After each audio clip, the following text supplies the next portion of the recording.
அனைவருக்கும் வணக்கம். கிருஷோபா கடந்து நான் உங்கள் ராஜுங்க. ஓகே, எல்லாம் என்ன பண்ணுறீங்க? எல்லோரும் சாப்பிட்டீங்களா? சரி, ஓகே. இந்த வீடியோ பதிவில் நம்ம என்ன பார்க்க போகிறோம் அப்படின்னா, இலக்கண டாப்பிக்கான வேர்ச்சொல், அதாவது யூனிட் 1ல் வேர்ச்சொல்லிலிருந்து வினைமுற்று, வேர்ச்சொல்லிலிருந்து வினையெச்சம், வேர்ச்சொல்லிலிருந்து வினையால் அணையும் பெயர், வேர்ச்சொல்லிலிருந்து பெயரெச்சம் அப்படிங்கிற மாதிரி கொஸ்டின் கேட்பாங்க. இல்லை அப்படின்னா ஒரு பெயரெச்சத்தையோ இல்லை வினையெச்சத்தையோ இல்லை வினைமுற்றையோ கொடுத்துட்டு அதனுடைய வேர்ச்சொல் என்ன அப்படிங்கிற மாதிரி கேட்பாங்க. அப்போ நமக்கு முதல்ல வேர்ச்சொல் அப்படின்னா என்ன, பெயரெச்சம்னா என்ன, வினையெச்சம்னா என்ன, வினையால் அணையும் பெயர்னா என்ன, வினைமுற்றுனா என்ன அப்படிங்கிறது தெரிஞ்சிட்டாவே எந்த கொஸ்டின் இருந்தாலும் அந்த ஆப்ஷன் வச்சு நம்ம சூஸ் பண்ணிக்கலாம். சரிங்களா? அப்போ இந்த வீடியோ பதிவானது எப்படி இருக்கும் அப்படின்னா, வேர்ச்சொல்னா என்ன, வினைமுற்றுனா என்ன, பெயரெச்சம்னா என்ன, வினையெச்சம்னா என்ன அப்படிங்கிற டீட்டெயிலை பற்றி தான் இந்த வீடியோ பதிவு. அப்போ இதெல்லாம் தெரிஞ்சுது அப்படின்னா ஒரு பெயரெச்சமோ ஒரு வினையெச்சமோ கொடுத்துட்டு அதனுடைய வேர்ச்சொல்லோ கேட்டாங்கன்னா நாம் கொஞ்சம் ஈஸியாக கண்டுபிடிக்கலாம். அது எப்படி அந்த மெத்தடை நாம் தெரிஞ்சுக்கலாம் அப்படிங்கிற மாதிரி தான். சரிங்களா? அதேமாரி ப்ரீவியஸில் இதை சார்ந்து எப்படி கொஸ்டின் கேட்பாங்க மாடல் தான். எக்ஸ்ட்ரா தகவல் அப்படிங்கும்போது அப்பப்போ உங்களுக்கு ஷார்ட்ஸாக யூனிக்கான வேர்ட்ஸ் எடுத்துகிட்டு வந்து அது ஷார்ட்ஸாக உங்களுக்கு வரும். சரிங்களா? அப்போ ஒரு வீடியோ பதிவில் ஏதோ ஒரு முக்கியமான பாயிண்ட்ஸ் அப்படி உங்களுக்கு தெரியுது அப்படின்னா நீங்கள் நோட்ஸ் எடுத்து வச்சுக்கோங்க. இப்போ ஒரு டாபிக் எடுத்துட்டிங்க அப்படின்னா அந்த டாப்பிக்கில் இது கொஞ்சம் யூனிக்காக இருக்குது, இது தெரிஞ்சுக்கிறோம் அப்படின்னா நீங்கள் கீ நோட்ஸ் ஒன்று எழுதி வச்சுக்கோங்க. சரிங்களா? சரி, வீடியோ பதிவுக்குள்ளே போவோம். ஃபஸ்ட்டு பார்த்தீங்கன்னா முதல்ல வேர்ச்சொல் அப்படின்னா என்ன? வேர்ச்சொல் அப்படின்னா காமனாக சொல்கிற மாதிரி தான் இந்த டாப்பிக்லேயே தெரிஞ்சுக்கலாம். வேர்ச்சொல் அப்படின்னா ஒரு சொல்லோட அடிப்பகுதி, பேசிக் அப்படிங்கிற மாதிரி, அதுதான் அடிப்படை அப்படின்னு சொல்லுவாங்க இல்லையா, அதுதான். அந்த சொல்லிலிருந்து தான் வேறு சொல்லுலலாம் வரும் அப்படிங்கிற மாதிரி. சரி பாருங்கள், வேர்ச்சொல் அப்படிங்கிறது நார்மலாக மரம் வரைஞ்சி அது இதுன்னு நம்ம சொல்கிறதுக்கு சொன்னாவே புரிஞ்சுக்கலாம். வேர்ச்சொல் அப்படின்னா ஒரு சொல்லோட அடிப்பகுதி அப்படிங்கிற மாதிரி ஞாபகம் வச்சுக்கோங்க. சரி, ரைட்டு. அப்போ இதுவே ஒரு சொல்லின் அடிப்படை, அதுவும் மேலும் சுருக்க முடியாத வடிவமாக இருக்கும். சுருக்க முடியாத வடிவம்னா அது ஒரு கட்டளை வாக்கியமாக, கட்டளை சொல்லாக இருக்கும். வாக்கியம்னு சொல்லிட்டு கட்டளை சொல்லாக இருக்கும். புரியுதுங்களா? எப்படின்னா செல், உன், எழுது அப்படிங்கிற ஆர்டராக தான் இருக்கும் அப்படிங்கிறது. அப்போ வேர்ச்சொல்லை இன்னொன்று என்னன்னு சொல்லுவோம்? அடிச்சொல் அப்படின்னு சொல்லுவோம், அடிப்படைன்னு சொல்லுவோம். வினைப்பெயராக வந்ததுன்னா வினையடின்னு சொல்லுவோம். பெயர் சொல்லாக மாதிரி வந்ததுன்னா பெயரடின்னு சொல்லுவோம். அப்புறம் ஒரு சொல்லோட பகுதின்னு சொல்லுவோம். இப்போ இந்த பகுபத உறுப்பிலக்கணம்லாம் எடுத்துட்டிங்கன்னா புக்கில் நிறையா இருக்குது. அப்போ அதை பிரிக்கும்போது ஸ்டார்டிங்கே, அதாவது முதல்ல வர்றதே பகுதி தான், அதுதான் வேர்ச்சொல்லாகவே இருக்கும். சரிங்களா? சரி, ரைட். இப்போ பாருங்கள், ஒரு உதாரணத்துக்கு எடுத்துக்காட்டோடு சொன்னால் உங்களுக்கு ஈஸியாக புரியும். இப்போ அகழ்ந்தான், அகன்று அப்படின்ட்டு இருக்குது. ஒரு சொல்லை கொடுத்துட்டு இதனுடைய வேர்ச்சொல் என்ன அப்படின்னு கேட்டாங்கன்னா அப்போ நமக்கு அதனுடைய அர்த்தங்கள் முதல்ல தெரிஞ்சிருக்கணும். ஒரு சொல்லோட அர்த்தங்கள் ஃபஸ்ட்டு நமக்கு தெரிஞ்சிருக்கணும். அதை நம்ம கட்டளையாக சொல்கிற மாதிரி அந்த வார்த்தையை நம்ம யூஸ் பண்ணணும். எப்படின்னா அகழ்ந்தான் அப்படின்னா அகல், அகன்றான் அப்படின்னா அகல் அப்படிங்கிற மாதிரி. அகன்று அப்படிங்கிறதுக்கும் அகல் தான் வேர்ச்சொல். இப்போ எழுதியவன் அப்படின்னு கொடுத்துருக்காங்கன்னு வைங்களேன், இதனுடைய வேர்ச்சொல் என்ன அப்படின்னு கேட்டாங்கன்னா எழுதியவன்னா அவன் எழுதுறான் அப்படின்னு அர்த்தம். கரெக்டுங்களா? எழுதிய அப்படின்னாலும் அவன் எழுதுறான்னு தான் அர்த்தம். எழுதிய அப்படிங்கிற மாதிரி. எழுத அப்படின்னாலும் அதே தான். அப்போ எழுதியவன் அப்படின்னு கொடுத்தாலும், எழுதிய அப்படின்னு கொடுத்தாலும், எழுது அப்படின்னு கொடுத்தாலுமே அதனுடைய வேர்ச்சொல் என்ன வரும்? எழுது.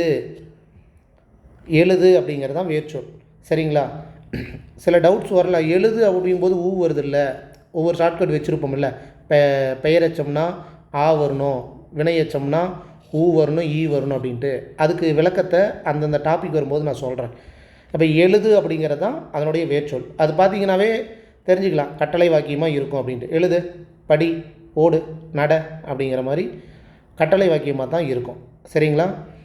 வீடியோ பதிவே கொஞ்சம் ஸ்லோவாக தான் போகும். ஏன்னு கேட்டிங்கன்னா பிகினர்ஸாக இருக்கிறவங்களுக்கு யூஸ்ஃபுல்லாக இருக்கும். ஆல்ரெடி படித்தவங்களுக்கு ரீகால் பண்ணுறதுக்கு யூஸ் பண்ணிக்குவாங்க. சரிங்களா? அடுத்தது பாருங்கள், பாடுவாள், பாடினால், பாடு இப்படி கொடுத்துட்டு ஒரு சொற்களை கொடுத்துட்டு இதனுடைய வேர்ச்சொல் என்ன அப்படின்னா பாடு அப்படின்னு அர்த்தம். பாடினால் அப்படின்னு கொடுத்தனா பாடி அப்படின்னு சொல்லலாம்ல. அப்படின்னா பாடி அப்படிங்கிற நம்ம வார்த்தையை யூஸ் பண்ணுவோமா? இல்லை. பாடினால் அது பாடி அப்படிங்கும்போது ஒரு கட்டளை வாக்கியமாகவே இல்லை. பாடு, நட, ஓடு அப்படிங்கிற மாதிரி தான் வரும். புரியுதுங்களா? இதுதான் வேர்ச்சொல். எந்த சொல்லை கொடுத்தாலும் அதனுடைய பகுதியானது கட்டளை வாக்கியமாக இருக்கிற மாதிரி பார்க்கணும். அதே நேரத்தில் அதாவது அதனுடைய வினையச்சமும் வேர்ச்சொல்லும் ஒரு சில இடத்துல ஒரே மாதிரியாக இருக்கும். இப்போ நிறுத்தினான் அப்படின்னு இருக்குன்னு வைங்களேன், இதனுடைய வேர்ச்சொல் என்ன அப்படின்னா நிறு அப்படின்னு நம்ம சொல்ல முடியாது. வேணா அது நிறு அப்படிங்கிறது ஓகேன்னு நம்ம யோசிப்போம், அது கட்டளை வாக்கியமாக நமக்கு தேவை. அப்போ நிறுத்தினான் அப்படின்னா நிறுத்து, கரெக்டுங்களா? அப்போ அதுதான் வேர்ச்சொல். சரி, ரைட்டு. இந்த இடத்துல நிறுத்து அப்படிங்கிறது ஊ வருது, இது வினையச்சம் தானே அப்படின்னு கேட்டிங்கன்னா அந்த இடத்துல தான் நீங்கள் யோசிக்கணும், நிறுத்தி அப்படிங்கிற மாதிரி வரும். சரிங்களா? இந்த ஊ ஈ அப்படிங்கிறது இந்த மாதிரி சொற்களில் தான் கொஞ்சம் வித்தியாசப்படும். அந்த மாதிரி சொற்கள் நம்ம பார்ப்போம், ஒன்றா பார்க்கும்போது உங்களுக்கு புரியும். சரிங்களா? வேர்ச்சொல் அப்படிங்கிறது உங்களுக்கு புரிஞ்சிருக்குன்னு நினைக்கிறேன். அடுத்தது பெயரெச்சம். பொதுவாக நம்ம ஆரம்பத்துலேருந்தே படித்தது பெயரை கொண்டு முடியும் எச்சம் பெயரெச்சம், வினையை கொண்டு முடியும் எச்சம் வினையெச்சம் அப்படின்ட்டு படிச்சிருக்கோம். கரெக்டு தான். அதில் நம்ம தெரிஞ்சுக்க வேண்டியது ஒன்று அப்படின்னா, பெயர் சொல்லை கொண்டு முடியும், கரெக்டு தான். ஆனால் அது முற்று பெறாத வினைச்சொல்லாக இருக்குதா அப்படிங்கிறத பார்க்கணும். இப்போ படித்த மாணவன், படித்த அப்படின்னா ஓகே, பெயர் சொல் அப்படின்ட்டு நம்ம சொல்லிடலாம். அதாவது பெயரெச்சம் அப்படின்னு நம்ம சொல்லிடலாம். எதனால் சொல்கிறோம்? நமக்கு ஒரு க்ளூ இருக்குது. அதாவது ஒரு சொல்லோட கடைசி எழுத்து ஆவில் முடிஞ்சுது அப்படின்னா அது பெயரெச்சம் அப்படிங்கிறது கணக்கு. ஆனால் அந்த ஆக்கு அப்புறம் வர்ற சொல் பெயர் சொல்லாக இருக்கணும் அப்படிங்கிறதா கணக்கு. சரிங்களா? அப்போ படித்த மாணவன், இப்போ படித்த முடித்தான் அப்படின்னு நம்ம எழுத முடியுமா? இப்போ படித்த முடித்தான் அப்படின்னு நம்ம எழுத முடியுமா, சொல்ல முடியுமா அப்படின்னா கிடையாது. கரெக்டாக? படித்த மாணவன் அப்படிங்கிற மாதிரி பெயர் சொல்லோடு தான் முடியும், ஒரு வினைச்சொல் வராது. புரியுதுங்களா? அப்போ இந்த மாதிரி வந்தது அப்படின்னா அதுக்கு பேர் என்ன சொல்கிறோம்? பெயரெச்சம் அப்படிங்கிறது. இது ஆக்சுவலாக பார்த்திங்கன்னா இறந்த காலத்தையும் நிகழ்காலத்தையும் எதிர்காலத்தையும் கண்டிப்பாக காட்டும். இப்போ பாருங்கள், படித்த மாணவன் அப்படின்னா ஆல்ரெடி இந்த பள்ளிக்கூடத்தில் படித்த மாணவன் அப்படின்னா இறந்த காலத்தை காட்டியிருக்கு. படிக்கின்ற மாணவன் அப்படின்னா நிகழ்காலத்தை காட்டுது. படிக்கும் மாணவன், இனிமேல் படிக்கிற மாணவன் அப்படிங்கும்போது எதிர்காலத்தை காட்டுது. அப்போ முக்காலத்தையும் தெளிவாக காட்டும் அப்படிங்கிறதான் பெயரெச்சம். ஓகேங்களா? சரி, ரைட். இதுக்கு மெயினான இது நாம் சொல்ல வேண்டிய பாயிண்ட் என்ன அப்படின்னா, ஆ அப்படிங்கிறது முடியும் அப்படிங்கிறது தான். அதை அந்த உதாரணம் காட்டும்போது உங்களுக்கு இன்னும் விளக்கமாக தெரியும். சரிங்களா? அப்போ பெயரெச்சம் அப்படிங்கும்போது நீங்கள் எழுதி வச்சுக்கணும், ஆ அப்படிங்கிறோட எழுத்தோட முடியும் அப்படின்ட்டு. ரைட். அடுத்தது வினையெச்சம். வினைச்சொல்லை கொண்டு முடியும் எச்சம் வினையெச்சம் அப்படின்ட்டு நம்ம படிச்சிருக்கிறோம். இது எப்படி முடியும் அப்படின்னு பாருங்களேன். வினையெச்சம் என்பது ஒரு வினைச்சொல்லை கொண்டு முடியும் எச்சச்சொல். அது இப்போ ஒரு வினைச்சொல் இருக்குது அப்படின்னா அந்த வாக்கியம் முழுமை அடையணும் அப்படின்னா இந்த வினைச்சொல் என்ன பண்ணும் அப்படின்னா ஒரு வினைமுற்றை தேடுமாமா, ஒரு வினைமுற்றை சேர்த்திக்குமாமா அப்படிங்கிறதான் கணக்கு. அப்போ அது ஒரு முழுமையான வாக்கியத்தை உருவாக்க இன்னொரு வினைமுற்று சொல்லை தேடும். அப்போ கொஸ்டின் எந்த எச்சம் முழுமையான வாக்கியத்தை உருவாக்க இன்னொரு வினைமுற்று சொல்லை தேடும் அப்படிங்கிறது கூட கேட்கலாம். சரிங்களா? அப்போ இது ஒரு முக்கியமான பாயிண்ட்ஸ் தான். அப்புறம் காலத்தையும் செயலையும் உணர்த்தும் அப்படின்ட்டு சொல்லியிருக்காங்க. காலத்தையும் செயலையும் உணர்த்தும். உதாரணமாக படித்து வந்தான், படித்து வந்தான். அப்போ படித்து அப்படிங்கிற இடத்துல ஊ கடைசி எழுத்தாக வருது. அப்போ இது வினையெச்சம் அப்படின்ட்டு நம்ம சொல்லிடலாம். வந்தான் அப்படிங்கிறது வினைமுற்றை பற்றி நம்ம பின்னாடி பார்ப்போம். வினைமுற்று எப்படி வரும் அப்படின்னா அந்த சென்டென்ஸ் முடிஞ்சிருக்கும், அந்த வாக்கியமானது முழுமை பெற்றிருக்கும் அப்படிங்கிறத கணக்கு. அப்போ படித்து வந்தான் அப்படிங்கும்போது இதில் படித்து அப்படிங்கிறது வினையெச்சம். இதே இடத்துல படித்த வந்தான் அப்படின்னு நாம் சொல்லவும் முடியாது, எழுதவும் மாட்டோம். அப்போ இந்த மாதிரி படித்த அப்படிங்கும்போது படித்த மாணவன் அப்படிங்கிற பெயர் சொல்லோடு தான் வரும், அதுதான் பெயரெச்சம். இந்த மாதிரி வந்தால் தான் வினையெச்சம். புரியுதுங்களா? ஓகே.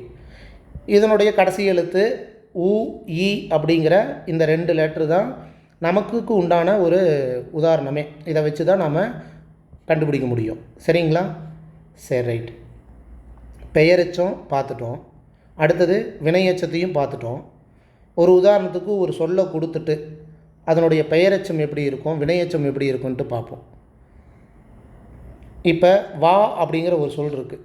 இதனுடைய பெயரெச்சம் இப்போ எப்போ வரும், எப்படி வரும்? ஆன்னு முடியணுமா? அப்போ வந்த. கரெக்டுங்களா? அப்போ இதுதான் பெயரெச்சம். வந்து ஏன் வந்தின்னு போடலாமில்ல அப்படின்னா ஈ தானே முடியும்னு சொல்கிறீங்க அப்படின்னா அந்த சொல்லு நமக்கு கவனிக்கணும். வந்தி நம்ம யூஸ் பண்ணவே மாட்டோம். வந்து ஓகே, வந்து படித்தான், புரியுதுங்களா? வந்த மாணவன், இப்படி தான் பெயர் சொல்லோட முடியும் பெயரெச்சம். வினைச்சொல்லோட முடியும் வினையெச்சம். புரியுதுங்களா? அப்போ வந்த, வந்து. வைன்னு கொடுக்குறாங்க, அப்போ வைத்த, தின், தின்ற, நட, நடந்த, எல்லாமே ஆன்னு முடியும். புரியுதுங்களா? அப்போ இதுதான் பெயரெச்சம்.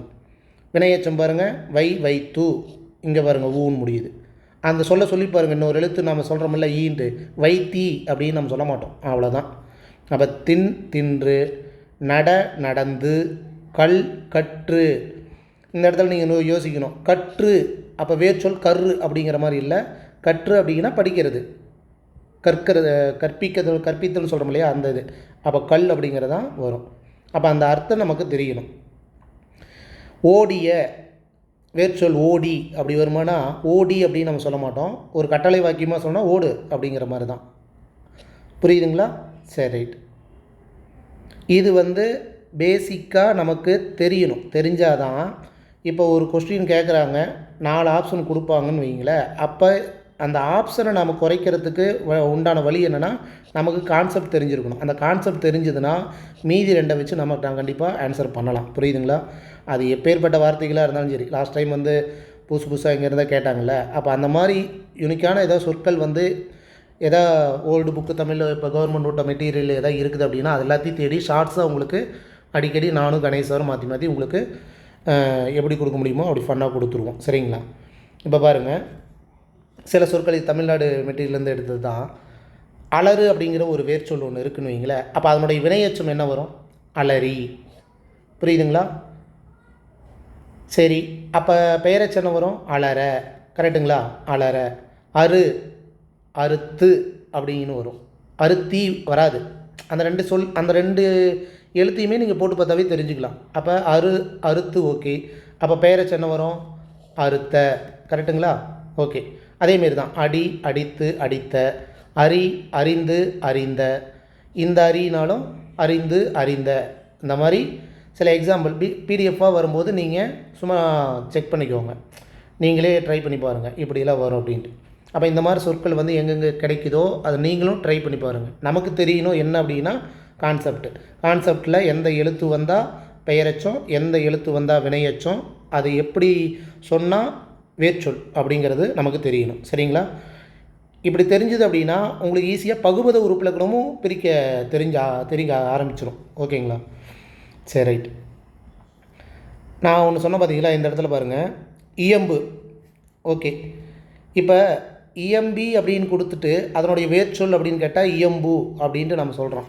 இப்போ இது இயம்பு ஊ தானே முடியுது, அது எப்படிங்க வினையச்சம் தானே அப்படின்னா இதான் இந்த மாதிரி இடத்துல தான் பாருங்கள், இங்கே ஊன்னு வரும், இங்கே ஈன்னு வரும். அதாவது வினையச்சத்தில் 2மே வரும். ஒரு சில சொற்கள் அதை நீங்கள் அந்த இடத்துல கவனமாக பார்த்தீங்கன்னாவே தெரிஞ்சுக்கலாம். இயம்பி அப்படின்னு தான் நம்ம சொல்லுவோம். ஓகேங்களா? இயம்பு அப்படிங்கிறது கட்டளை வாக்கியமாக வரும். இயம்பு அப்படிங்கிறத கட்டளை வாக்கியங்கிறதுனால அது வேர்ச்சொல். அதேமாரி இயற்ற அப்படிங்கிறது பெயரெச்சம். இயற்றி அப்படிங்கிறது சொல்லலாம். அப்படிங்கும்போது இது என்னது? வினையெச்சம். ஓகேங்களா? சரி, ரைட். வேறு என்ன? பெயரெச்சம் பார்த்துட்டோம், வினையெச்சம் பார்த்துட்டோம். அடுத்தது வினைமுற்று. வினைமுற்றுனா ஒன்றும் இல்லை, ஒரு வாக்கியம் முழுமை அடையிற மாதிரி முழுமை அடைஞ்சிருக்கணும். அந்த சொல்லு தான் வினைமுற்று. இந்த வினைமுற்றுக்கும் வினையால் அணையும் பெயருக்கும் ஒரு சின்ன டிஃப்ரெண்ட்டு தான். அது நான் வினையால் அணையும் பெயர் முடிச்சுட்டு நான் உங்களுக்கு சொல்கிறேன். வினைமுற்று மட்டும்தான் சொல்லுவாங்கனானா இல்லை முற்று வினைன்னு சொல்லுவாங்க. அப்படியே திருப்பி போட்டு முற்று வினை அப்படின்னு சொல்லுவாங்க. வினை ப்ளஸ் முற்று அப்படிங்கிறதான் இதை பிரிக்க முடியும். கரெக்டுங்களா? அப்போ வினைனா ஒரு செயல் அப்படின்னு அர்த்தம். வினைனா ஒரு செயல். முற்று அப்படின்னா அந்த சொல்லானது அந்த செயலானது முழுமை பெற்றிருக்கு அப்படிங்கிறது அர்த்தம். அப்போ முற்று அப்படின்னா முழுமை, வினை அப்படின்னா செயல், அவ்வளோதான். சரிங்களா? அப்போ ஒரு செயல் முழுமை பெற்றால் அதைத்தான் என்ன சொல்லுவோம்? வினை முற்று அப்படின்னு சொல்லுவோம். சரிங்களா? இப்போ பாருங்கள், படித்தான், எழுதினான், வந்தான், வந்தது, போனது, இந்த மாதிரி எந்த சொல்லாக இருந்தாலும் அவ்வளோதான். அதுக்கு மேலே வந்து அது அவ்வளோதான், அது முடிஞ்சிருச்சு, அந்த வாக்கியமானது முடிஞ்சிருச்சு. இந்த மாதிரி சொற்களை தான் என்ன சொல்லுவோம்? வினை முற்று அப்படின்னு சொல்லுவோம். இதனுடைய விகுதி எழுத்து மேக்சிமம் அன், ஆண். இந்த வினைமுற்று விகுதி அப்படின்ட்டு நம்ம புக்கில் இருக்கும். ஆண்பால் வினைமுற்று விகுதி, பெண்பால் வினைமுற்று விகுதி, வியங்கோல் வினைமுற்று விகுதி, ஒன்றன்பால் வினைமுற்று விகுதி, பலர்பால் வினைமுற்று விகுதி அப்படின்ட்டு. இப்போ அண்ணு, ஆணு அப்படிலாம் வந்ததுன்னா அது ஆண்பால் வினைமுற்று விகுதி நம்ம தெரிஞ்சுக்கலாம். அதேமாரி இதே அல்லு, ஆளு அப்படின்னு வந்ததுன்னா என்னன்னு சொல்லுவோம்? பெண்பால் வினைமுற்று விகுதி அப்படின்ட்டு. இதே அரு, ஆறு அப்படின்னு வந்ததுன்னா நிறைய பேர் அப்படிங்கும்போது பலர்பால் வினைமுற்று விகுதி அப்படின்ட்டு. இதே தூ வந்ததுன்னா ஒன்றன்பால், இதே நா வந்தது அப்படின்னா பலவின்பால் அப்படிங்கிற மாதிரி வினைமுற்று விகுதி அந்த பாக்ஸ் ஐட்டம் பார்த்தாவோ இல்லை நம்ம அந்த சொல்ல பார்த்தாவே நம்ம தெரிஞ்சுக்கலாம். சரிங்களா? சரி, ரைட். இப்போ வினைமுற்று அப்படிங்கிறது ஒரு வாக்கியமானது முழுமை பெறணும், அந்த மாதிரி சொல்ல தான் வந்து என்ன சொல்லுவோம்? வினைமுற்று அப்படிங்கிறது. ஓகேங்களா? வாக்கியத்தை முடிக்கும், அதை தான் தெளிவாக சொல்லியிருப்பாங்க. ஒரு வாக்கியத்தின் முடிவில் வரும் வினைச்சொல், பெயர்ச்சொல்ல வினைச்சொல், அதுதான் வினைமுற்று. ஓகேங்களா? எடுத்துக்காட்டு பாருங்கள். கற்றான், நின்றாள், சென்றனர், வந்தது, வந்தன. இது வினைமுற்றுன்னு தெரியும். இப்போ என்ன வகையான வினைமுற்று அப்படிங்கிறது தெரிஞ்சுக்கணும். கற்றான் ஆண்பால் வினைமுற்று விகுதி, நின்றால் பெண்பால் வினைமுற்று விகுதி, சென்றனர் அப்போ ஒன்றுக்கு மேற்பட்ட பேர் இருக்காங்கன்னா பலர்பால் வினைமுற்று விகுதி, வந்தது ஒன்றன்பால் வினைமுற்று விகுதி, வந்தன பலவின்பால் வினைமுற்று விகுதி. அவ்வளவுதான். இதுவும் தெரிஞ்சுக்கிட்டிங்கன்னா ஓகே. ஒவ்வொரு பெயரெச்சத்துக்கும் வகைகள் இருக்குது, வினையெச்சத்துக்கும் வகைகள் இருக்குது, வினைமுற்றுக்கும் வகைகள் இருக்குது, வினையாளன் பெயருக்கு வகைகள் இருக்குது. அப்போ அது வந்து தனியாக ஒரு வீடியோ பதிவாக நான் தரேன். இப்போ நமக்கு ஒரு வேர்ச்சொல் எடுத்து அதனுடைய பெயரெச்சம், வினையெச்சம், வினையாளன் பெயர் எப்படி தெரிஞ்சுக்கலாங்கிறது தான். ஓகேங்களா? சரி, ரைட். அடுத்தது இப்போ இதுக்குண்டான ஒரு எக்ஸாம்பிள், இதுவும் கவர்மெண்ட் மெட்டீரியல்லேருந்து கொஞ்சம் எடுத்துகிட்டு வந்தது தான். அதே தான் பாருங்கள். ஒரு அலருன்னு கொடுத்துட்டு இப்போ இதனுடைய வினைமுற்று எப்படி தெரிஞ்சுக்கலாம் அப்படின்னா, அலறினார், ஆறுன்னு முடியுதுங்களா? அப்போ பலர்பால் வினைமுற்று விகுதி. அலறினார் அப்படிங்கும்போது மரியாதை நிமித்தமாக சொல்லும்போது ஆண்பால் வினைமுற்று விகுதி வரும். அந்த வாக்கியத்தை பொறுத்து தான். அறுத்தான், ஆண் முடியுதுங்களா?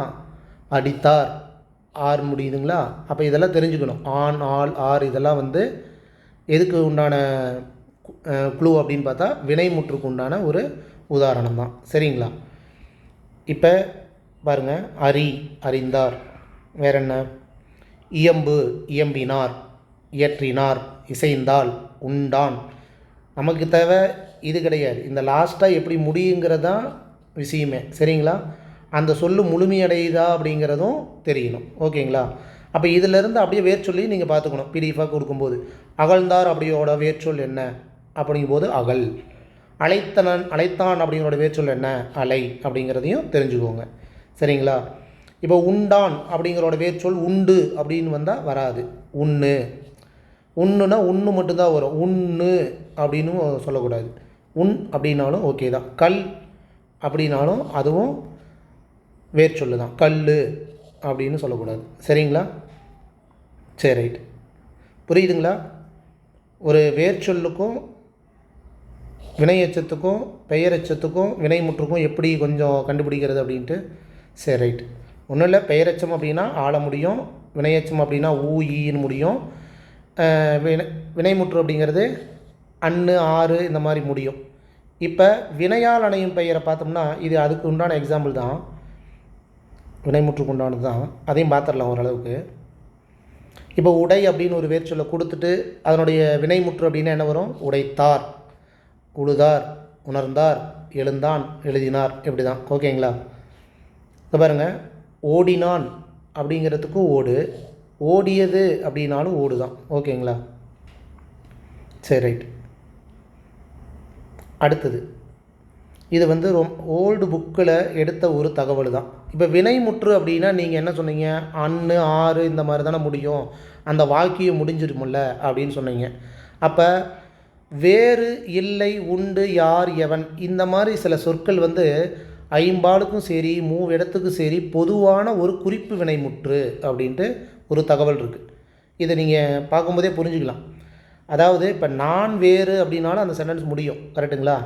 அவன் வேறு நான் வேறு அவ்வளோதான். நான் இல்லை அவன் இல்லை அப்படிங்கும்போது இல்லை வேறு நான் உண்டு அவன் உண்டு அப்படிங்கிற மாதிரியும் சொற்கள் அதாவது வாக்கியம் முடியும். அப்போ இதுவும் ஒரு வினைமுற்று தான் அப்படிங்கிறது சொல்கிறாங்க. புரியுதுங்களா? தெரிஞ்சுக்கோங்க. அப்போ வினைமுற்றுங்கிறது தெரியுது. இதில் என்ன நம்ம மேலும் தெரிஞ்சுக்கணும் அப்படின்னா, நான் வேறு அப்படின்னா அது தன்மையில் வர வினைமுற்று, நீ வேறு அப்படின்னா முன்னிலையில் வர வினைமுற்று, அவன் அவள் அவர் இது தெரியுமில்ல, அவன்னா ஆண்பால், அவள்னா பெண்பால், அவர்னா பலர்பால், இதனுடைய வினைமுற்று அப்படிங்கிறத தெரிஞ்சுக்கணும். சரிங்களா? இது பொதுவாக வர ஒரு குறிப்பு வினைமுற்று அப்படிங்கிறதையும் ஞாபகம் வச்சுக்கோங்க. சரிங்களா? ஏன்னா இப்போ குறிப்பு வினைமுற்று ஏன் சொல்கிறேன் அப்படின்னா, நான் இல்லை அப்படின்ட்டு குறிப்பாக, நீ இல்லை அவன் இல்லை அவர் இல்லை அப்படின்னு குறிப்பாக சொல்கிறதுனால தான் இதை குறிப்பு வினைமுற்றுன்னு சொல்கிறாங்க. ஓகேங்களா? இது இந்த சைடில் மொபைலில் திருப்பி பார்த்தீங்கன்னா தெரியும், இந்த பக்கம் அதனுடைய விளக்கத்தை லைட்டாக கொடுத்துருப்பாங்க. ஓகேங்களா? அதேமாரி தான் தன்மை முன்னிலை படற்கை அப்படிங்கிற வினைமுற்றை தெரிஞ்சுக்கோங்க அப்படிங்கிறது தான். ஓகேங்களா? அப்போ வினைமுற்று இப்படியே இருக்குது அப்படிங்கிறத ஞாபகம் வச்சுக்கோங்க. சரி, ரைட்.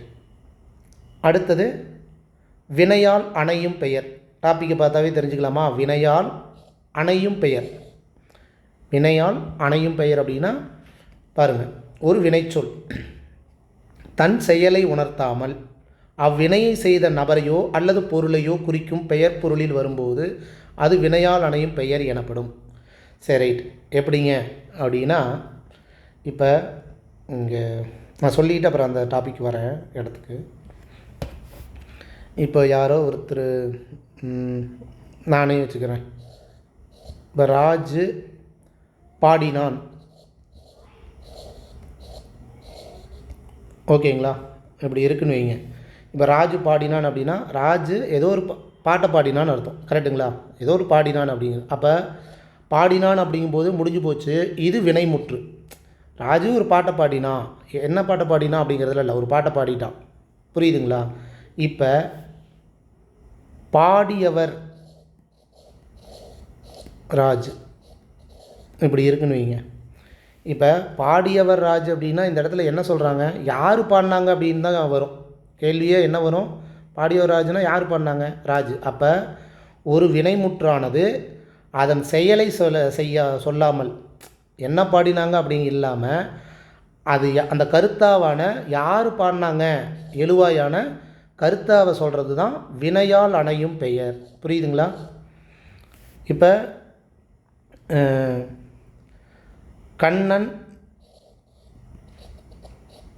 எழுதினான், கண்ணன் எழுதினான்னு வைங்க. எழுதினான் அப்படிங்கும்போது கண்ணன் எழுதினான்னா கண்ணன் எதையோ ஒரு எழுதுகிறான் அப்படிங்கிற மாதிரி, கரெக்டுங்களா? எதையோ ஒன்று எழுதிட்டு இருக்கிறான், ஒன்று வீட்டு படமாக ஏதோ ஒன்று எழுதிட்டு இருக்கிறான். அப்போ எழுதினான் அப்படிங்கும்போது வினைமுற்று முடிஞ்சு போச்சு. இப்போ எழுதியவர் கண்ணன், எழுதியவர் கண்ணன் அப்படின்னா யார் எழுதுனாங்கங்கிறத மென்ஷன் ஆகும், கரெக்டுங்களா? அப்போ யார் எழுதுனாங்க அப்படிங்கும்போது அந்த கருத்தாவான அந்த எழுவாயை சொல்லுது. புரியுதுங்களா? அப்போ இந்த மாதிரி வர்றதை தான் என்ன சொல்லுவாங்க, வினையால் அணையும் பெயர் அப்படின்ட்டு. அப்போ வினைமுற்றுக்கும் வினையால் அணையும் பெயருக்கும் ஒரு வித்தியாசம் என்ன அப்படின்னா, அந்த கருத்தாவை மெயினாக சொல்லி காட்டும், அதுதான் வினையால் அணையும் பெயர். அதில் இன்னொன்று என்ன அப்படின்னா, அவர், அவன், அவள் அப்படின்ட்டு தேர்ட் பர்சனை சொல்கிற மாதிரியே வார்த்தைகள் நம்ம இருக்கும். அவன், அவர் அப்படின்ட்டு. இந்த எழுதியவர், வந்தவர் அப்படிங்கிற மாதிரி, அவர், வந்தவள் அப்படின்னா அவள், வந்தவர், அவர் அப்படிங்கிற மாதிரி முடியும். புரியுதுங்களா? இப்போ அந்த எக்ஸாம்பிளை பார்ப்போம். அப்போ என்ன சொல்கிறாங்க, வினையால் அணையும் பெயர் அப்படிங்கிறது ஒரு வினைச்சொல் தன் செயலை உணர்த்தாமல் அவ்வினையை செய்த நபரையோ அல்லது பொருளையோ குறிக்கும் பொருளில் வரும்போது அது என்ன சொல்லுவோம், வினையால் அணையும் பெயர். புரியுதுங்களா?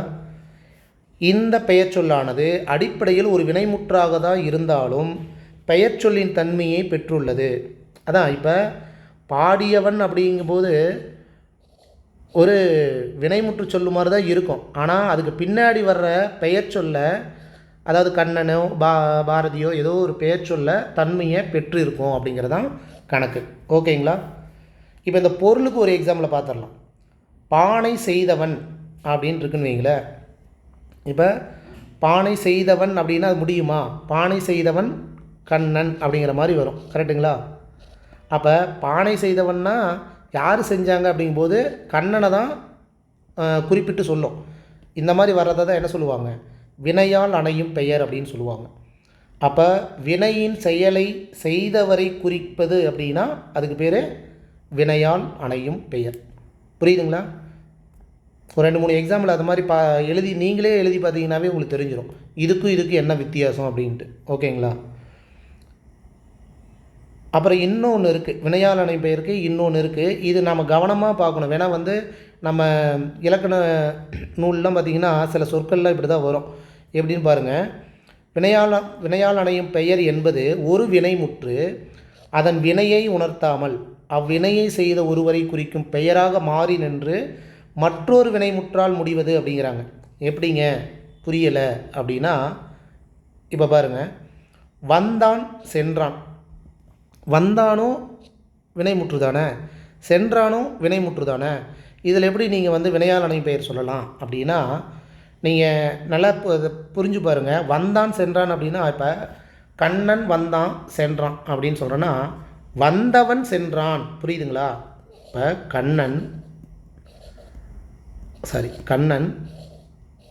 வந்தான் சென்றான் அப்படின்னா அந்த சென்டென்ஸ் முடிஞ்சிருச்சு, இல்லைன்னா சொல்லலை.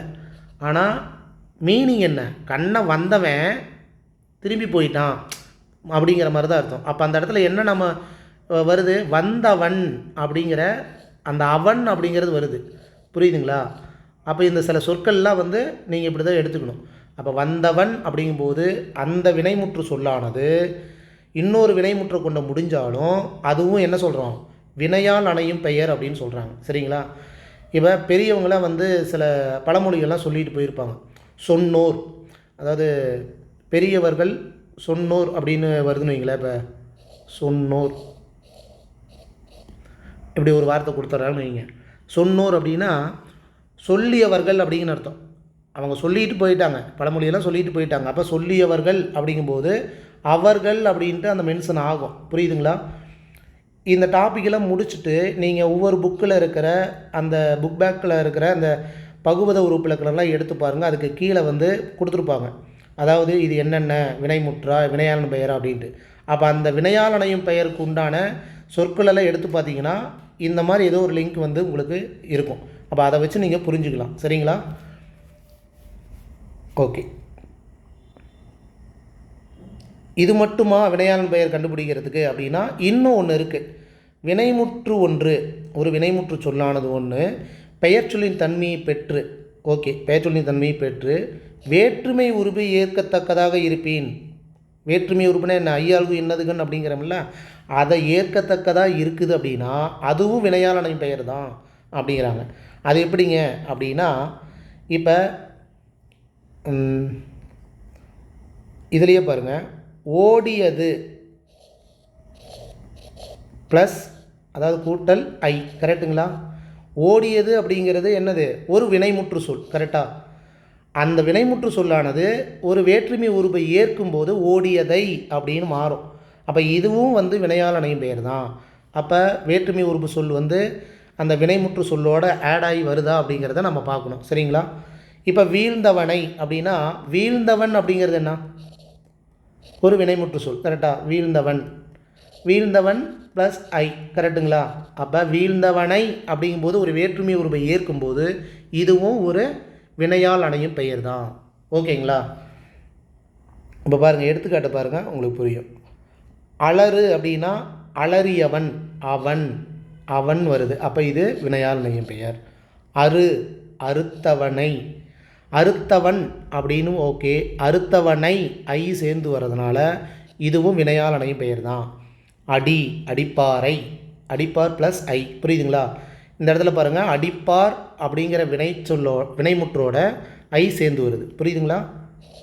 அடிப்பார் கூட்டல் ஐ. அடிப்பார் அப்படிங்கிற வினைமுற்றோட ஐ சேர்ந்து வர்றதுனால இதுவும் வினையால் அணையும் பெயர் தான். அறிந்தவரை, அறிந்தவர் கூட்டல் ஐ. புரியுதுங்களா? அஞ்சியவனை, அஞ்சியவன், அஞ்சியவனே ஓகே தான், அஞ்சியவன்லேயே அவன் வந்திருக்கு, அதனால் வினையால் அணையும் பெயர் தான். அப்போ அஞ்சியவன் வரும், அஞ்சியவனையும் வரும், இந்த ரெண்டுமே வரும். புரியுதுங்களா? சில சொற்கள் ரெண்டுக்குமே வரும்.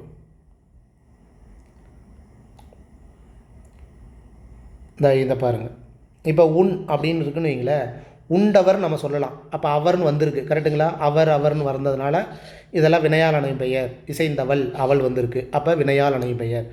இப்போ உண்டவன் அப்படின்னும் போது இப்போ பாருங்கள், உண்டவனை எப்படி பிரிப்போம்? உண்டவரை பிரிக்க முடியாது, உண்டவனை பிரிக்கலாம்ல. அப்போ உண்டவன்னா என்ன? வினைமுற்று, அதோட ஐய சேர்த்துறமா சேர்ந்து வருதா? அப்போ அதுதான் வினையால் அணையும் பெயர். புரியுதுங்களா? அதை பிரிக்கும்போது அது வினைமுற்று சொல்லாக இருக்குதான்னு பார்க்கணும். ஓகேங்களா? எழுந்தவன், புரியுதுங்களா? எழுந்தவனை அப்படியும் வரும். ஒடித்தவன் எப்படி வந்தாலும் அதுவும் வினையால் அணையும் பெயர். ஒன்று தான், அவன், அவள், அவர், அப்புறம் வினைமுற்றோட ஐ சேரணும். ஒரு வினைமுற்று இன்னொரு வினைமுற்றோட முடியணும். அப்போ 4 பாயிண்ட்ஸ் தெரிஞ்சிருக்கணும் வினையால் அணையும் பெயருக்கு. புரியுதுங்களா? ஓகே. அடுத்தது தொழிற்பெயர்.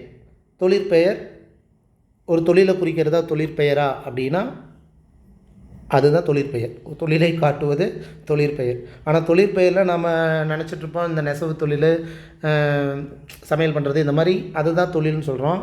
ஆடுறதும் ஒரு தொழில் தான், மகிழ்ச்சியாக இருக்கிறதும் ஒரு தொழில் தான், அசைகிறதும் ஒரு தொழில் தான் அப்படிங்கிற மாதிரி. அதை எப்படி நம்ம தெரிஞ்சுக்கலாம் அப்படின்னா, தொழிற்பெயருக்குண்டான விகுதி எழுத்து முதல்ல நமக்கு தெரிஞ்சிருக்கணும். அதை வச்சு தான் நம்ம தொழிற்பெயரை கண்டுபிடிக்க முடியும். சரிங்களா? பொதுவாக அதிகமாக வர்றது இந்த தல், அம்மை, கை அப்படிங்கிறத நம்ம அதிகமாக படிப்போம். அது இல்லாமல் ஒரு 13, 14 இருக்கும். இந்த தல், அம்மை, கை, வை, கூ இதெல்லாமே தொழிற்பெயரோட விகுதி எழுத்து அப்படின்னு சொல்லுவாங்க. அப்போ இந்த விகுதி எழுத்துலாம் தெரிஞ்சிருக்கணும், அந்த அர்த்தங்கள் தெரிஞ்சிருக்கணும். இப்போ வாழ்வு அப்படின்னா அதுவும் ஒரு தொழிற்பெயர் தான். வாழ்வு, வாழ்க்கை, ஏன்னா ஊ முடிஞ்சிருக்கு, வாழ்க்கையில் கை முடியும், அப்போ இதுவும் ஒரு தொழிற்பெயர் தான் அப்படிங்கிறது தெரிஞ்சுக்கணும். சரிங்களா? அப்போ தொழிற்பெயர் என்பது ஒரு செயல் அல்லது வினையின் பெயரை உணர்த்தும் சொல் அப்படின்ட்டு சொல்கிறாங்க. ஓகேங்களா? தொழிற்பெயரானது எவ்வளவு நேரம் நடந்தது, எப்படி நடந்தது அதெல்லாம் குறிப்பிடாது. ஆனால் அந்த செயல் நடந்தது அப்படிங்கிறத மட்டும் குறிக்கும். எடுத்துக்காட்டாக பார்த்தீங்கன்னா, படித்தல், படிக்கிறதும் ஒரு தொழில் தான், ஆடுறதும் ஒரு தொழில் தான், எழுதுதல் அப்படிங்கிறது ஒரு தொழில் தான். எல்லாமே அல்லு, தள்ளு அப்படின்னு முடியுது. அப்போ இது தொழிற்பெயர் விகுதி எழுத்து, அதனால் இது தொழிற்பெயர். தொழிற்பெயரோட ஒரு முக்கிய பாயிண்ட் அம்சம் அப்படின்னு சொன்னால் எண்ணு, இடம், காலம், பால், அதாவது இந்த இறந்த காலமாக, நிகழ்காலமா, எதிர்காலமா, தன்மையா, முன்னிலையா, படற்கையா, ஆண்பாலா, பெண்பாலா, படர்பாலா, ஒன்றன்பாலா அப்படிங்கிறது எதுவுமே காட்டாது. அவ்வளோதான், எதுவுமே காட்டாது. படித்தல்னு எடுத்துக்கோங்களேன், இது எப்படி சொல்லுவீங்க? நிகழ்காலமா, இல்லை இறந்த காலமா, இல்லை எதிர்காலமான்னு சொல்லுவீங்களா? முடியாது. அதேமாரி இது ஆண்பாலா, பெண்பாலா, பலர்பாலா சொல்ல முடியுமா? முடியாது. அந்த மாதிரி எண், இடம், காலம், பால் போன்றவற்றை சுத்தமாக காட்டாது அப்படிங்கிறது தான் இதனுடைய முக்கிய அம்சமே. அப்போ இதை வச்சே நம்ம தெரிஞ்சுக்கலாம். அதாவது தொழிற்பெயரை ஒரு சில டைமில் இந்த பாயிண்ட்ஸையும் ஞாபகம் வச்சுக்கணும். ஓகேங்களா? சரி, ரைட். தொழிற்பெயர் விகுதி எழுத்து கண்டிப்பாக தெரிஞ்சுக்கணும். அதுக்கு எக்ஸாம்பிள் பின்னாடி வச்சுருக்கிறேன், அதையும் நீங்கள் நோட் பண்ணிக்கோங்க. சரிங்களா? விகுதி இதில் இன்னொரு 3 பாயிண்ட் இருக்குது. அதாவது விகுதி பெற்ற தொழிற்பெயர் அப்படின்னு இருக்குது. தொழிற்பெயர் ஓகே, விகுதி பெற்ற தொழிற்பெயர் அப்படின்னா இந்த தள்ளல், அம்மை, கை முடி சேர்த்து வருதில்ல, விகுதி பெற்று வருதில்ல. நான் சேர்த்து வருதுங்கிறது பெற்று வர்றதை தான் அப்படி சொல்லியிருக்கேன். விகுதி பெற்ற தொழிற்பெயர்னு சொல்லுவாங்க. காலம் உணர்த்தும் தொழிற்பெயர்னு ஒன்று இருக்குது. அது எப்படிங்க காலம் உணர்த்தும் தொழிற்பெயர் அப்படின்னா, வந்தமை, நடந்தமை, அதாவது மையின் முடியணும், ஆனால் மையின் முடிகிறதுலையே எதிர்மறையும் இருக்குது, காலம் உணர்த்தும் தொழிற்பெயரும் இருக்குது. வந்தமை அப்படின்னா வந்ததற்கு உண்டான காரணம் என்ன அப்படின்னு அர்த்தம். அப்போ அந்த காலத்தை உணர்த்துகிற மாதிரி தான் அந்த சொல் அமைஞ்சிருக்கு. நடந்தமை அப்படின்னா நடந்ததுக்கு உண்டான காரணம் என்ன அப்படிங்கிறத அர்த்தம். அப்போ அந்த காலத்தை உணர்த்துற மாதிரி சொல் வருது அப்படின்னா, மை சேர்ந்து வருது அப்படின்னா அது காலம் உணர்த்தும் தொழிற்பெயர் அப்படின்னு அர்த்தம். எதிர்மறை தொழிற்பெயர் அப்படின்னா அஞ்சு அஞ்சாத, அது ஓகே. அஞ்சாமை அப்படிங்கிற எதிர்மறையாக சொல்கிறதுனால இந்த சொற்கள் எல்லாமே என்ன சொல்லுவோம், எதிர்மறை தொழிற்பெயர் அப்படின்ட்டு. அப்போ தொழிற்பெயர் டாப்பிக்கு தனி வீடியோ பதிவு போடுவோம். அப்போ அதை வந்து இன்னும் தெளிவாக உங்களுக்கு நான் சொல்லிடுறேன், சரிங்களா? இப்போ தொழிற்பெயர் அப்படின்னா உங்களுக்கு தெரிஞ்சிருக்கும், தொழிற்பெயர் விகுதி பெற்றிருக்கணும். இந்த எண், இடம், காலம், பால் இது எதையும் காட்டாது. அப்புறம் என்ன சொல்லுங்கள், ஒரு செயல் எவ்வளவு நேரம் நடந்தது, எப்படி நடந்ததெல்லாம் தெரியாது, ஆனால் நடந்தது, அந்த செயல் நடந்தது அப்படிங்கிறது குறிக்கும். இதுதான் தொழிற்பெயர். பொதுவாக தள்ளல், அம்மை, கை, முடியும், அதான் தொழிற்பெயர் அப்படின்னா இந்த பாயிண்ட்ஸ் எல்லாம் தெரிஞ்சால் தான் நம்ம ஆப்ஷனை குறைக்கும் போது கொஞ்சம் ஈஸியாக இருக்கும். புரியுதுங்களா? பாருங்கள், விகுதிகள், அதாவது தொழிற்பெயர் விகுதிகள் தள்ளல், ஊ, கை, வை, இதை வச்சு எடுத்துக்காட்டு எப்படி இருக்குன்னு பாருங்கள். நடத்தல், நடக்கிறதும் ஒரு தொழில் தான், தள்ளில் முடிஞ்சிருக்கு. உண்ணல், உண்ணல் அப்படிங்கிறதும் தொழிற்பெயர் தான். ஒரு 2 வருஷம் முன்னாடி நடந்த எக்ஸாமில் பார்த்தீங்கன்னா காணல், காணல் அப்படிங்கிறது தொழிற்பெயர். காணுதல் தொழிற்பெயர். அதே ஆப்ஷனில் காண்தல் அப்படின்னு கொடுத்துருந்தாங்க. அப்போ காண்தலும் தொழிற்பெயர் தானா அப்படின்னா ஆக்சுவலாக காண்தல் அப்படிங்கிற சொல் கிடையாது, காணுதல் அப்படிங்கிறது தான் சரியான இது. ஓகேங்களா? அப்போ கான் அப்படிங்கிறது வராது, காணுதல். ஓகேங்களா? வேற என்ன? பார்வை, வைங்கிறது ஒரு தொழிற்பெயரோட விகுதி. போக்கு, கூவும் ஒரு தொழிற்பெயர் விகுதி தான். போக்குங்கிறது ஒரு தொழிற்பெயர் அப்படிங்கிறது தெரிஞ்சுக்கோங்க, சரிங்களா? மறதி, கல்வி, செய்யாமை அப்படிங்கிறதெல்லாம் எதிர்மறை தொழிற்பெயரில் வரும். ஓகே, இப்போ ஒரு வேர்ச்சொல்லை கொடுத்து தொழிற்பெயரை எப்படி நாம் எழுதுறது அப்படிங்கிறத பார்த்துடலாம். அலறு அப்படின்னு கொடுத்துட்டாங்கன்னா அலறல், அல்லோட முடியுது. அரு, அப்போ தள்ளு அல்லோட சேர்த்தி எழுதணும். எப்படி? அறுத்தல். அறுதல்னு வருமானா அருங்கிறது அறுக்கிறது, அப்போ அறுத்தல் அப்படின்னு தான் எழுதணும். அடி, அடிதல் அப்படின்னு வருமானா அடித்தல் அப்படி தான் வரணும். அப்போ இந்த இடத்துல இந்த இத்தெல்லாம் வந்து ஞாபகம் வச்சுக்கணும், சரிங்களா? அரி, அறிதல். அருக்கு வேறு, அரி வேறு. அறிதல், இந்த அறிதல் வேறு, இந்த அறிதல் வேறு, சரிங்களா?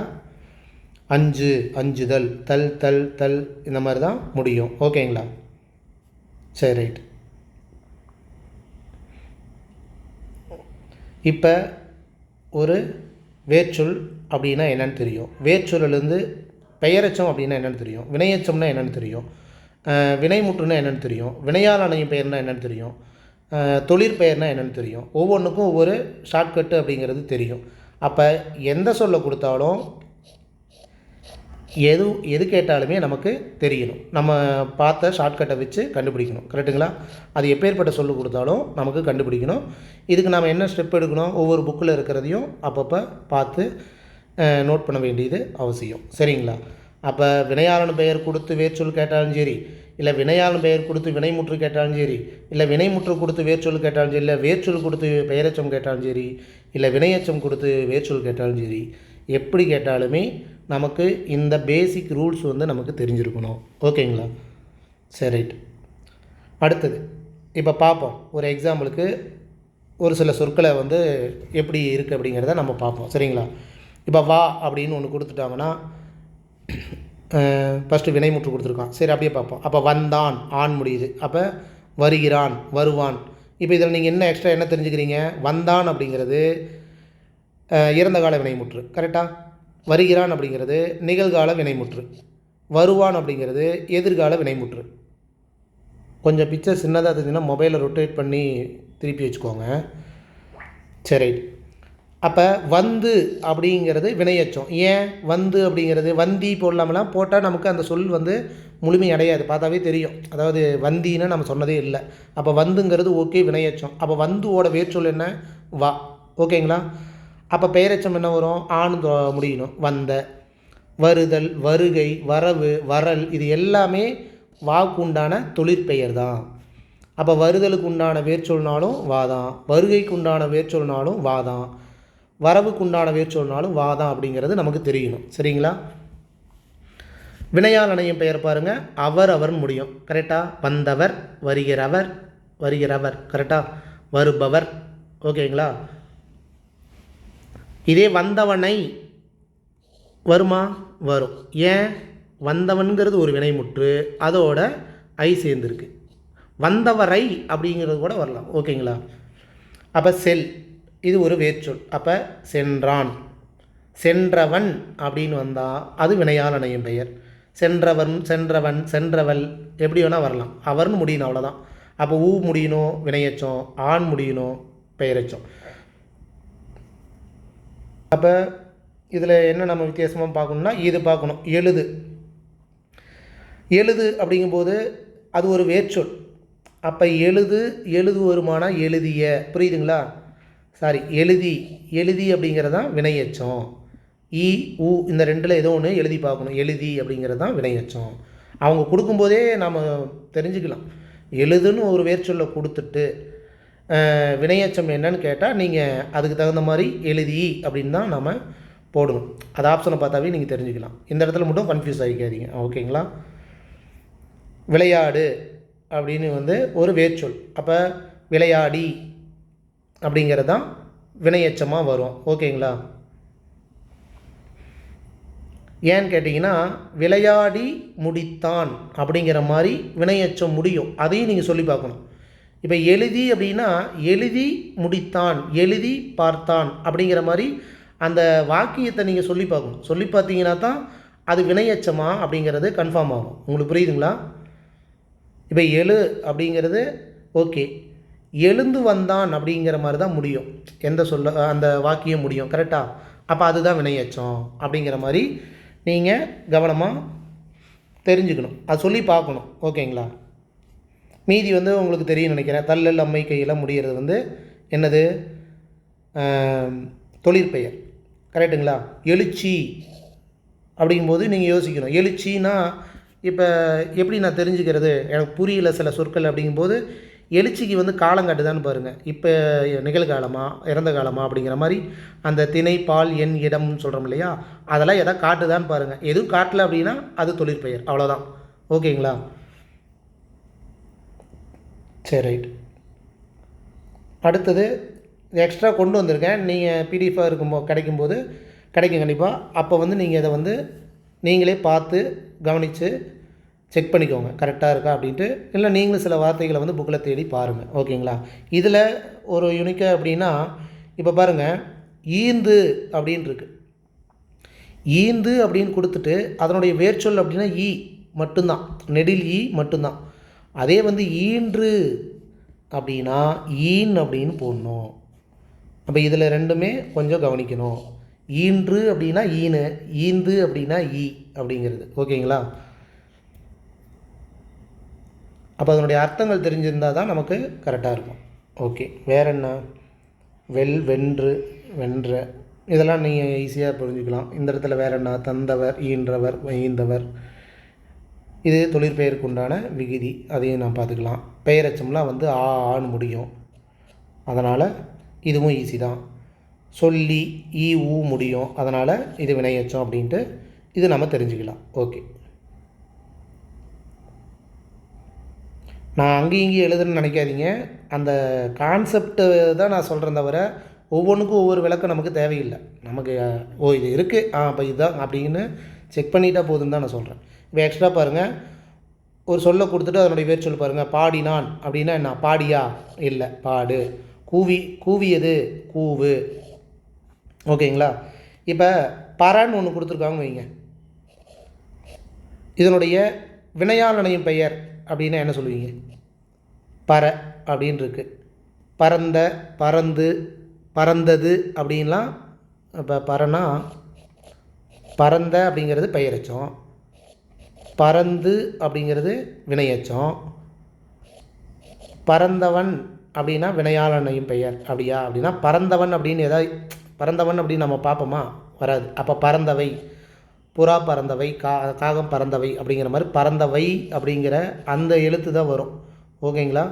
அப்போ சில சொற்களை பார்க்கணும். பறந்தவன் அப்படிங்கிற மாதிரி கூட சில சொற்கள் வராது, அதையும் நீங்கள் நோட் பண்ணிக்கோங்க. சரிங்களா? வாழ்ந்தவர், வாழ். இதை நான் அழிச்சிட்றேன். விளையாட்டு, இதை நோட் பண்ணணும். இப்போ ஒரு சொல் வந்து விளையாட்டுன்னு கொடுத்துருக்காங்க. அப்போ விளையாடு அப்படிங்கிறதா வரணும். சரிங்களா? இந்த இடத்துல இட்டு சேராமல் தான் விளையாடுங்கிறதான் கட்டளை வாக்கியமாக வரும். கரெக்டுங்களா? ஈன்ற அப்படிங்கும்போது ஈனு, இதே ஈந்த வந்தால் என்ன சொல்லியிருந்தோம்? ஈன்னு சொல்லியிருந்தோம். கரெக்டாக தான் இங்கே இருக்குது. பேணுக, பேன். அப்போ பேணுக அப்படின்னா காத்தல் அப்படிங்கிற மீனிங்கை வச்சு நாம் புரிஞ்சுக்கணும். வேறு ஒன்றும் இல்லை. வேறு என்ன வித்தியாசமாக இருக்குது? பிரியாமை, பிரி. இது நீங்கள் வீடியோ பார்க்கும்போது கூட அந்த இடத்துல ஹோல்டு பண்ணி வச்சு கூட நீங்கள் பாருங்கள், கொஞ்சம் கொஞ்சம் புரியும். பாருங்கள், உணர்க அப்படிங்கும்போது இது என்னது? ஆக்சுவலாக ஒரு வியங்கோல் வினைமுற்று. கரெக்டுங்களா? கா, இயர் அப்படின்லாம் வந்தால் ஒரு வியங்கோல் வினைமுற்று. அப்போ உணர்க அப்படின்னு கொடுத்துட்டு அதனுடைய வேர்ச்சொல் அப்படின்னு கேட்டால் உணர். அப்போ உணர்க அப்படிங்கிறோட பெயரெச்சம் அப்படின்னா உணர்ந்த. கரெக்டாக? வினையச்சம் அப்படின்னா உணர்ந்து. கரெக்டாக? வினைமுற்று அப்படின்னா உணர்ந்தது. கரெக்டாக? அப்படி வினையாளனை பெயர் உணர்ந்தவன் அப்படி வரும். அப்போ நீங்களே ஒரு சொல்லை எடுத்துகிட்டு நீங்களே செக் பண்ணிக்கணும். ஓகேங்களா? ரைட். அடுத்தது என்ன? இதுவும் அந்த தமிழ்நாடு, இந்த பேக்ரவுண்ட் பார்த்தீங்கன்னாவே தெரியும், தமிழ்நாடு மெட்டீரியல்லேருந்து எடுத்துகிட்டு வந்திருக்கேன். சில சொற்கள் இருக்குது, பார்ப்போம். இப்போ கண்டானோட வேர்ச்சொல் கண். அப்படி தானே வரும்? வராது. கண்டான் அப்படின்னா அவன் ஒரு செயலை பார்க்குறான்னு அர்த்தம். கண்டான், பார்த்தான். அப்போ கான் அப்படிங்கிறதா வரணும். ஓகேங்களா? அடங்காமை, அடங்கு. வாழ்க, வாழு. கரெக்டாக? வாழு அப்படின்னா வாழ் அப்படின்னு தான் எழுதணும். வந்து, வருகிறான். இந்த மாதிரி சொற்கள் எல்லாமே நோட் பண்ணி பார்த்தீங்கன்னா வந்துனா வந்துட்டுருக்குறான். அப்போ வா, அதுதான் வந்து ஆர்டராக இருக்குது, கட்டளை சொல்லாக இருக்குது, அதுதான் வேர்ச்சொல். ஓகேங்களா? அடக்குமுறை, அடக்கு. இதில் ஒன்று நான் சொல்லான் இருந்தேன். என்ன அப்படின்னா, சரி இருங்க, நான் அந்த வாக்கியம் வரட்டும். அறுவடை, அரு. ஆட்டினான், ஆட்டு. கரெக்டாக? ஆள வந்தார், ஆள் அப்படின்னு தான் வேர்ச்சொல் வரும். ஆற்றுப்படை, ஆற்று. இடையிட்டது, இடையீடு. இதெல்லாம் நோட் பண்ணிக்கோங்க. காப்பாய் அப்படின்னு ஒன்று கொடுத்துட்டு அதனுடைய வேர்ச்சொல் அப்படின்னா வெறும் ஒரே ஒரு எழுத்து தான், கா அப்படிங்கிறது. சரிங்களா? வேறு என்ன இருக்குது? ஆழம் பார்த்தல், ஆள். சென்றான், இந்த மாதிரி சொற்கள். அதாவது வந்து சென்றான் அப்படின்னா சென் அப்படின்னு போடக்கூடாது, செல் அப்படின்னு போடணும். அதேமாரி ஆடினாள் அப்படின்னா ஆடின்னு போடக்கூடாது, ஆடு. கட்டளை சொல்லாக இருக்குதான்னு பார்க்கணும், அதையும் பாருங்கள். சரிங்களா? இதை பாருங்கள். ஈடுபாடு, ஈடுபாடு அப்படின்னு கொடுத்துட்டு அதனுடைய வேர்ச்சொல் அப்படின்னா ஈடுபாடு வருமா அப்படின்னா கிடையாது, ஈடுபடு. அதில் ஈடுபடு அப்படிங்கிற மாதிரி வரும். சரிங்களா? உணர்ச்சிக்கு உணர், உளைச்சலுக்கு வந்து உலை. இதெல்லாம் வந்து தெரிஞ்சு வச்சுக்கோங்க.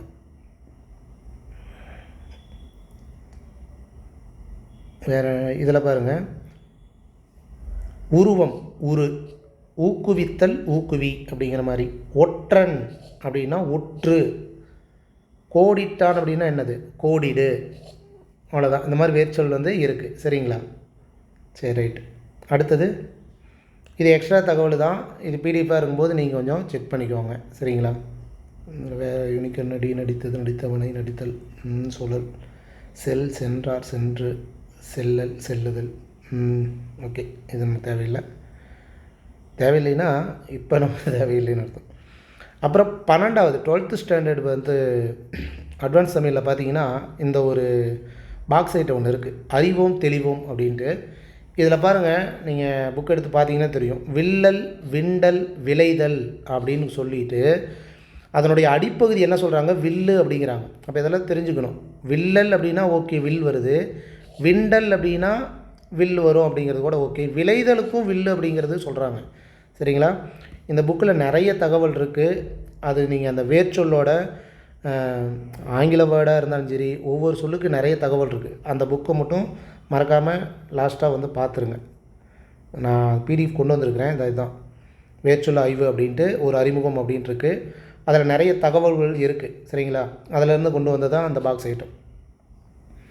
இப்போ இதில் இன்னொன்று என்னென்னா, இது ஆக்சுவலாக வந்து என்ன சொல்லுவாங்க, வேர்ச்சொல்ல ஆய்வை வந்து என்ன சொல்லுவாங்க, எட்டிமாலஜிக்கல் ஸ்டடீஸ் அப்படின்னு சொல்கிறாங்க.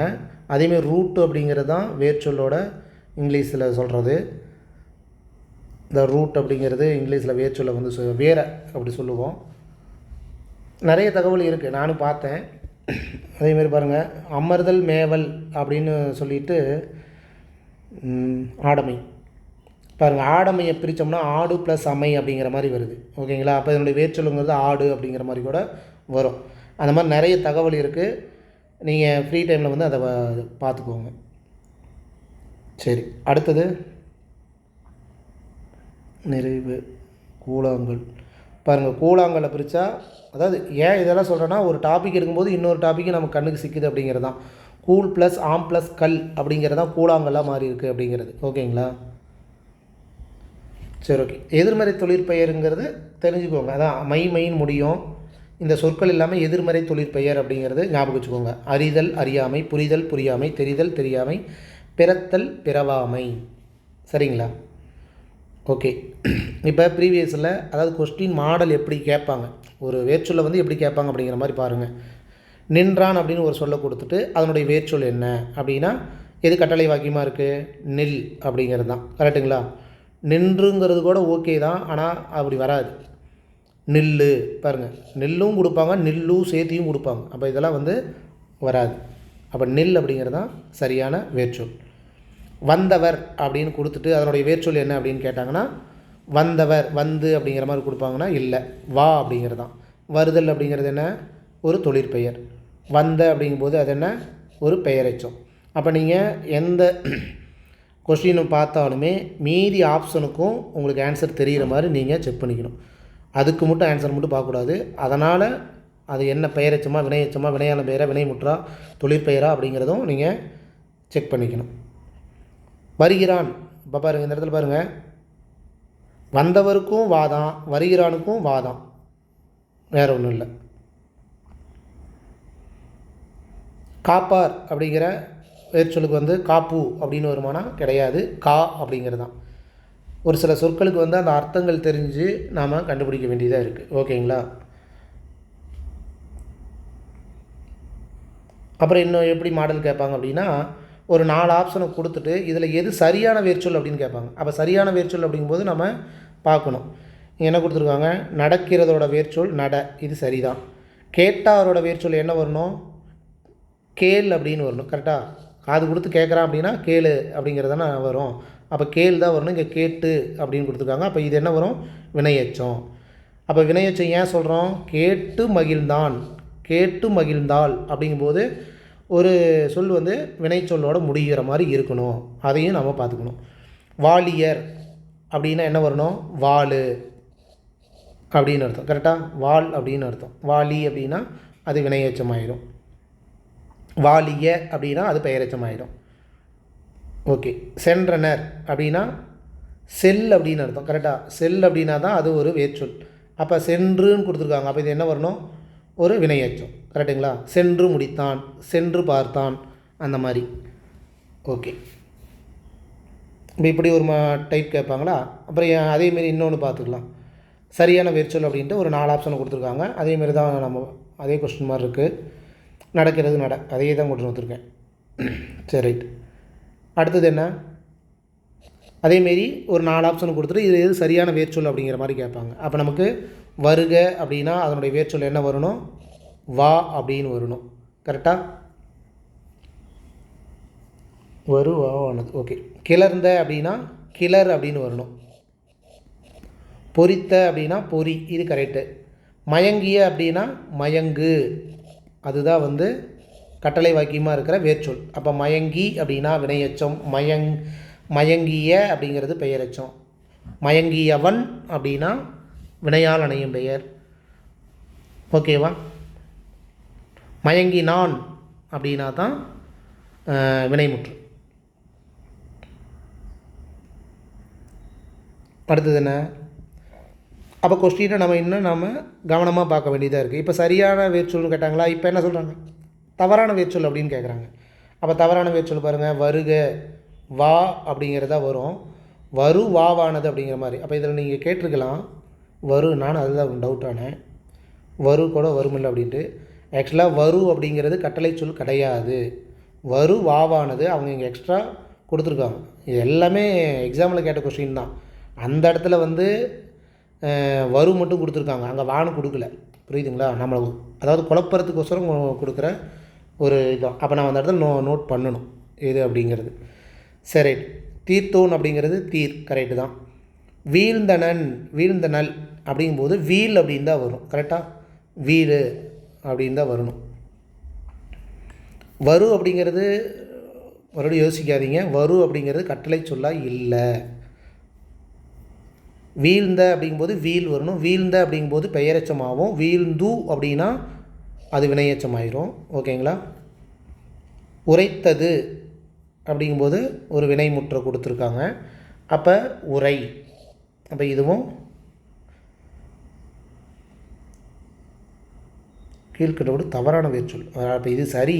அப்போ தவறான வேர்ச்சொல்லுங்கிறது இது தான். கரெக்டுங்களா? வீல் அப்படிங்கும்போது சாரி. சரி, ரைட். அடுத்தது நொந்தான். நொந்தான்னா என்ன? துன்பப்படுதல் அப்படிங்கிற அர்த்தம் தெரிஞ்சிருந்தால் தான் நோ அப்படிங்கிறது நம்ம சொல்ல முடியும். சரி, இதுக்கு அர்த்தம் தெரியல அப்படிங்கும்போது மீதி ஆப்ஷனை நாம் பார்க்கணும். நோதல் கண்டிப்பாக தொழிற்பெயர். கரெக்டாக? ஓகே, அப்போ இது வராது. நொந்து, நொந்து அப்படிங்கும்போது என்ன வரும்? அந்த இதை நம்ம பார்க்கணும். நொந்தான்னோம்னா நொந்து போனா அப்படிங்கிற மாதிரி. அப்போ நொந்து அப்படிங்கிறது வினையெச்சம், நொந்த அப்படிங்கும்போது பெயரெச்சம். அப்போ இது எது வராது. அப்போ நோ அப்படிங்கிறத வரணுங்கிற மாதிரி நாம் ஆப்ஷனை சூஸ் பண்ணணும். சரிங்களா?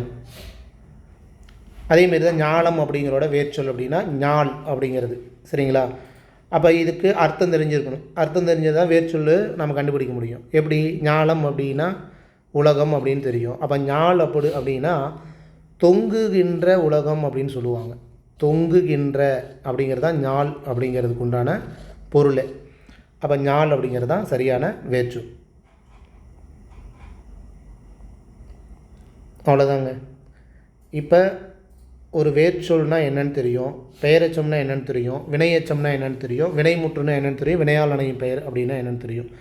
அப்போ இந்த கான்செப்ட் தெரிஞ்சுது அப்படின்னா உங்களுக்கு எந்த சொற்களை கொடுத்தாலும் அதுக்குண்டான அந்த ஷார்ட்கட் எழுத்து, அதனுடைய விதிகள் அப்படிங்கிறத தெரிஞ்சுக்கிட்டிங்கன்னா நீங்கள் கண்டுபிடிக்கலாம்.